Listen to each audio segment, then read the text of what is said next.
Another dividend cut is a real possibility with MPW. Now we have the updated numbers that we're going to run through with you today. We're going to look at their performance overall over the last few months and years. We're going to take a look at their income statement, and we can see their top line has reduced from the last year massively.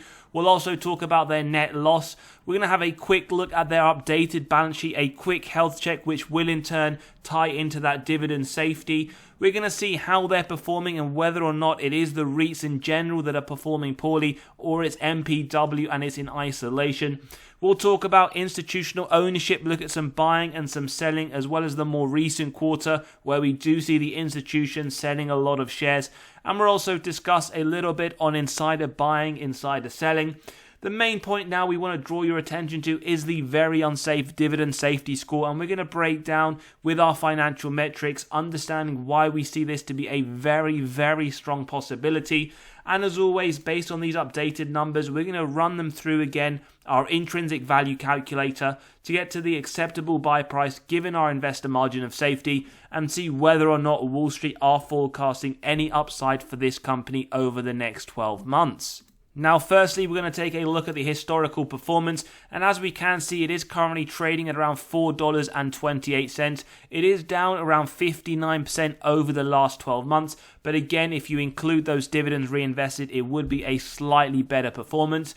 Now, if this is one, in fact, you were buying a month ago, you would be up around 36%. So it does also come into the fact of when you have been adding shares. But if this is one you are a long-time shareholder of, you would be down 67%. All-time high seeing around that $24 mark, which it hit twice over the last few years. But we can see the trend has been going down. Yes, it does give that false hope by increasing, but overall a very, very negative trend, and one that is a real cause for concern that we'll discuss. Currently trading towards its 52-week lows, it does offer an extremely high yield of 14% and a slightly higher. Do bear in mind there was a dividend cut last summer, and we can see the market cap sits around 2.5 billion and a P to FFO forward looking of 3.3. Now we want to take a look at the income statement, look at their top line growth. For REITs in particular, we look for 5 to 10%, but we also want to see the AFFO growth, which we'll look at in the metrics. Total revenue then, 871 million in 2019. Now their latest annual report, we have the numbers 886 million. So what we're seeing here is that over the last 5 years, their top line has barely moved. On a more granular level, we actually see increases year on year. And we have talked about this in previous episodes with the issues they have faced with Stewart and their top two tenants being unable to pay their rent and ways they are trying to get around this. But now we have their numbers. We can see they have ridden off a lot of that. Hence why that number, that top line has decreased very, very significantly. In terms of the bottom line, net income, well, we'd like to see a net income, and we do see it in 2019, 375 million. Again, we see those constant increases year on year, but unfortunately for December 23, we see a net loss of 557 million. And again, if you want to see this in more detail as to where this has come from, do check out our previous MPW review where we do jump into the earnings in a lot more detail. So both top line and bottom line showing a lot of worry over the last few years. We do see that their numbers are looking like a big cause for concern. In terms of cash and equivalents, well, they had 1.4 billion worth of cash on their balance sheet in 2019. In their latest report, 250 million. So this has dropped significantly. And it is a bit of a red flag indicator, a bit of a worry that their cash has dropped very, very rapidly over the last few years, and is definitely one I would, if I was an investor or potential investor, keep an eye on over the more recent quarters and over the next annual report. Total debt, unfortunately, has gone the wrong way. It has gone up 7.1 billion to 10 billion in their latest report. Now, why I say unfortunate, yes, with REITs, typically we do see their debt increase, but the reason why this could be a red flag indicator, because their cash has decreased sharply, their total debt, as we can see, has gone up nearly 50%, and this will really affect that dividend safety and net debt to EBITDA that we're about to run through. In terms of their performances over the last few years, well, we have other healthcare REITs, National Health Investors, Physicians Realty, and a few other well-known companies. We can see over the last year, MPW are the worst performing, down 53%. we do in actual fact see one here, another one here, and another one. So 3 out of their 5 competitors, or 5 that we're reviewing, have returned positive over the last year. When we expand that to the last 5 years, MPW down 66%, and in actual fact, again, we see 3 others returning positive. So you could argue that MPW's issue is isolated to them as opposed to the industry as a whole, as we do have CTRE here returning 33%, SBRA returning 18%. Not the greatest returns, but not as poorly as MPW. The only caveat I would say here, as I always mention, is that past performance isn't an indicator for future returns, so something just to bear in mind. Institutional ownership now sits at 76%. We do see the outflows of 900 million. And yes, it is positive to note that we see more inflows than outflows, 1 billion versus 900 million. But the one thing, or the key thing here to note, is in the more recent period, Q4, we see a lot more selling than we do buying.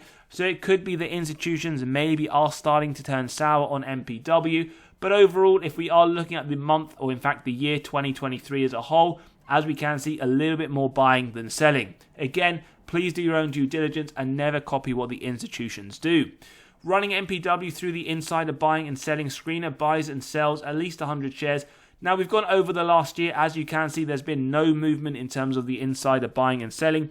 One thing we would like to draw out from here is we do this because insider buying essentially is a bullish signal, because insiders buy because they believe the share price will go up. Insider selling, on the other hand, isn't necessarily a bearish signal. They could sell for many reasons, personal or financial. Now, before we jump into the financial metrics, talk about this dividend safety, or in fact unsafety score of 20, we want to point out we have released our latest free weekly article. If you want to gain access to this, as well as others, completely free, all you need to do, click on that pinned comment below, and you have access to many of our articles. Now, let's jump in. Dividend safety score 20. It is very unsafe. Market cap 2.5 billion. It is a mid-cap company. Now, let's get into the numbers and talk about this company. So, if you're someone who believes a recession is on the horizon, well, last recession, they cut the dividend during the 07-09 recession. Negative 5.2% sales. That was above the average growth. This was around negative 12% for the S&P. But they did trail the S&P negative 76% versus the S&P's negative 55%. Now, dividend growth, as we mentioned last summer, August 23, negative 48%. So that is pretty poor. Negative 3% on average over the last 5 years, 1% on average over the last 10 years. So even after the last 10 years, if you've been holding, their dividend hasn't keeping up with that inflation that we always advocate on the channel of a minimum 4%. Now, we can see they do have 0 years of consecutive increases. So in terms of dividend yield theory, now typically it shows us that a company is undervalued when the current yield sits above the 5-year average. However, for MPW, this does appear to be very speculative, given it is significantly higher, and we can see the forward PTFO significantly lower than the 5-year average. But as always, regardless of its speculative, undervalued or overvalued, we don't look at any of these models in isolation, and we'll conclude towards the end. Sector P to FFO, well, for real estate 13.3, so MPW is significantly lower. And when we take a look at the free cash flow payout, this is what we tend to draw your attention to. For REITs, though, a lot more volatile. We look at the adjusted FFO, funds from operation payout. For medical building REITs, we want to be a bit more specific, so we want to see below 95%. They've only really gone above that once in 2019, otherwise consistently below that. That is a positive sign, although in 2023, a lot higher at 94%. It is pretty much alongside that level that we don't really want to see it go higher. And we do know in 2024, they are expected to bring this down to 57%. So mixed there, not too bad at 94%. It is expected to come down, but again, it does raise some red flags given that in 2022, they cut the dividend and it was just at that 82% level. Now, adjusted funds from operation, this is typically what we like to see from a company, in fact a REIT, increasing consistently year on year. 2022, we see it drop down to 94 cents. So in fact, in 2014, the adjusted funds from operation was higher than 2023. On a more positive note, it is expected to increase to $1.05 in 2024. Now, what does the percentage-wise look like? Well, we can see very, very inconsistent. The last year, absolutely a big fail, down negative 34%.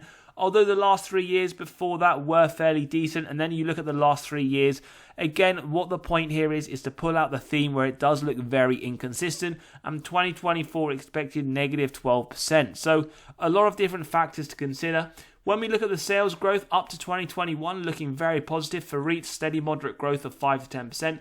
2023, a massive red flag indicator, negative 44%. And what will be the question here is, can they bounce back from this very poor year? In fact, the last couple of years have been pretty poor.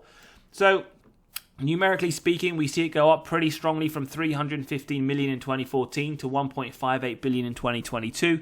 And then we see that drop there due to their tenants being unable to pay a lot of their rent, 886 in 2023.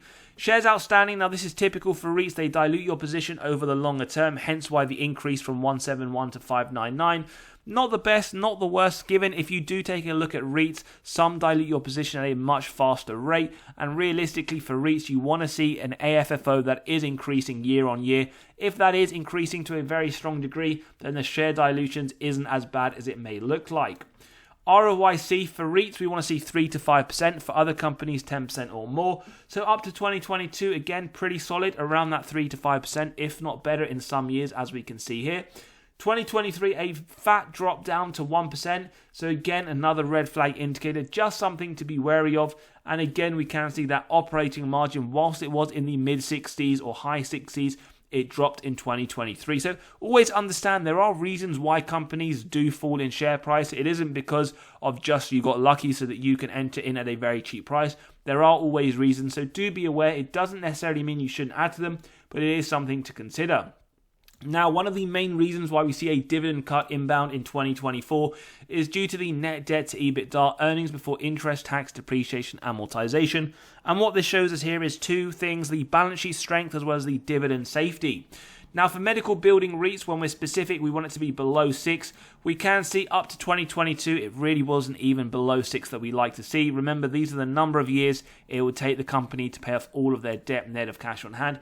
2023 at 14.33 is an absolute massive red flag. Yes, 2024 they're expecting to bring it down to 10, but even that would be the second highest of the last 10 years.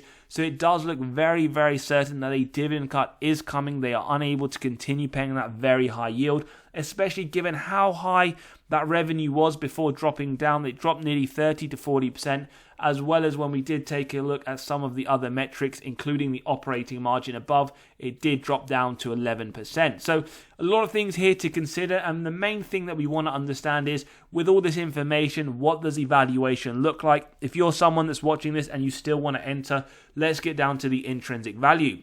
As always though, if you do enjoy the content, value is being provided, smash that like button, hit that subscribe and bell button so you are continually notified of these videos as they drop. So the first model we're looking at is the dividend discount model. As we can see, the increases over the last few years have been very inconsistent, around 3.5% over the last 3-year period. Then it was flat and then it had a dividend cut. Average growth rate, negative 7.5%. Now, before I was looking at a growth rate of around 0%. I do see a dividend cut coming, even if it is a small negative 5% to that dividend. Now, this gives us an intrinsic value, still showing some signs of undervaluation here. Not too much, around 12 cents. Then we look at the discounted cash flow. Remember, we're not looking at any of these in isolation, and we conclude towards the end. We have their free cash flow growth. We can see we're expecting around negative 2% over the next few years. With that discount rate, we get the present value of future free cash flows and terminal value.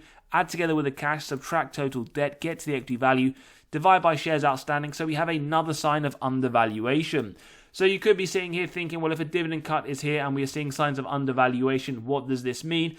Well, essentially, it does all come down to your margin of safety. And what we're expecting here is to put in a number for which you're comfortable and then seeing whether or not you deem that to be a buy or sell. So the intrinsic value is just the average of these two models. Don't forget, you can grab a copy of this valuation model if you want to get to the intrinsic value as well as the acceptable buy price of companies in your own portfolio, companies in your watch list, or even if you want to do your own estimates and judgments for MPW. So margin of safety, we typically start off with a 10% margin, and we use that if we believe the company has 3 criteria. A wide moat, strong financial metrics, and good forward-looking data. So we keep going till it's near the current trading price, and what we can see for MPW is it's around 2 cents shy, so we do see a 20% margin of safety, and this personally is what I might use on other REITs like Realty Income, Vici Properties, Public Storage, Extra Space Storage, Stag, all of these other well-known ones, because that is maybe what I would be comfortable in this current economic climate with a 20 to 25%.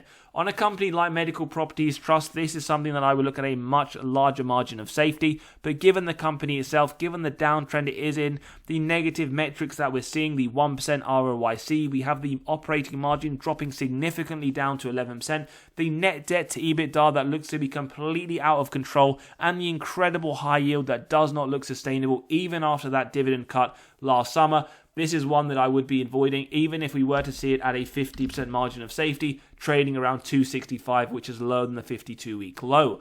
Now, what does Wall Street say? Well, they see a price target of $5 with upside of 17%. So you could argue Wall Street see this as a strong buy. But remember, it does come down to your individual risk profile as an investor and whether or not you do see any major red flags for the future. As always, I'm super keen to hear your thoughts on MPW. It is one that you do love as a community. You do consistently ask to be kept updated. So let me know your thoughts. As always, if you enjoyed today's episode, smash that like button, hit that subscribe and bell button so you are continually notified of these videos as they drop. And as always, I'll see you on the next one.